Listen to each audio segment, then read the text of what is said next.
Hi, Todd Wente here with Path to Progress. Today is April 7th, 2025, and it's been a busy weekend. Had a lot of things going on, and so my week is starting a little bit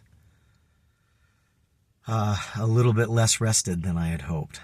I got a few things done and was able to make progress on some pieces, and other pieces not so much. And that's what's had me thinking a lot as I've been driving in today, here in my mobile office, getting ready to go into my physical office. But I've been thinking a lot about this idea of progress. And some of it has caused me to reflect upon scorecards and methods for keeping track of where we're at as human beings. When I was younger, I had really good scorecards to work with to give myself an idea of what my progress was. There was progress toward graduation. There was progress toward different kinds of activities. There were, I had things that I would compete in, and so I could gauge myself. And there was always an element of competition in it, certainly, but it was also very much about the kind of progress that I was making in an individual effort. And the difficulty comes when you've maxed out the kind of progress that you can make in an area. You start looking for new ways, new scorecards.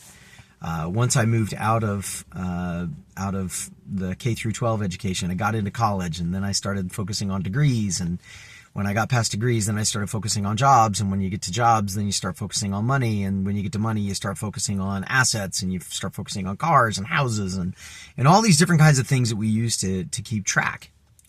Scorecards to give us an idea of how we're doing. And going back to the idea of competition, that's hard. Because when you're talking about competition in high school, it's a pretty small pool. When you're talking about competition in college, it's a pretty small pool. When you start talking about competition in life, if your scorecard is based on competition, well, there's always ample evidence that you are not making the progress that you think you're making. As I was thinking about that, coming into the office today, it's kind of a downer of a way to start the day, right? Thinking about, well, how am I doing? Well, if I look at it this way, not so good. If I look at it this way, not so good. If I look at it this way, really not so good. It's kind of a downer to start the week. So I was thinking about, okay, is there other ways that I can chart my progress? And over the weekend, my wife and I were talking about one of them that I've been using, and it's not been going as well as I would like. I'm not making as much progress as I would like. And she's like, well, maybe that's not the one you should use. Anyway, as I've been driving in today, I was thinking about different kinds of ways of being able to chart progress. And two ideas came into my mind. One of them is time. There was a episode of Magnum PI where Magnum got overthrown by a boat when he was on his surf ski, and he had to tread water. And he was trying to tread water until sunrise, when he figured that he would be able to be found. And he tread water for I think in the show he tread water for better than 12 hours. It might have been almost 24 before he finally got found. And his efforts to tread water, it was all about time. Can I go for another 5 minutes? Yeah, I can. Can I go for another 5 minutes? Yeah, I can. Time becomes an issue, and time becomes a measure of progress. When I'm on my bike, I can measure by time. How long did it take me to do this particular one? How long did it take me to complete this task? Time becomes a piece that I can use to gauge my progress. Am I getting things done slightly faster? The other one is distance. How much distance have I made in certain areas? Not necessarily comparing myself against anyone else, but comparing myself against who I was yesterday, against what I was able to accomplish yesterday. And I know this is not new.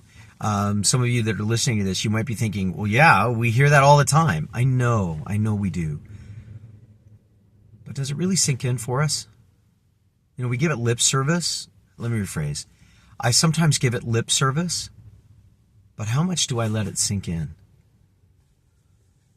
I've been challenging myself on that today, and that is really something that I'm trying to figure out what I do with it. I've made some changes in a project that I'm working on, and those changes in that project I was hoping would result in significant improvements. Significant, by significant, I read 5%. Significant improvements in the way that project was going. They haven't. And so I'm now frustrated. But I have been making progress. I just haven't been charting it very well. And I've been making progress over time because my consistency over time continues to be better than it was before. I guess what I'm hoping to share today is that on my mind is very much the idea that maybe the best scorecards are time under pressure, time that we're continuing to work towards something, time that we're giving to something, time that we're staying with it, the persistence factor, and distance. How much distance are we cutting off from where we're trying to be? Not how much distance did we make, not how much distance are we from anyone else, but how much distance am I closing in trying to make the progress that I need to make?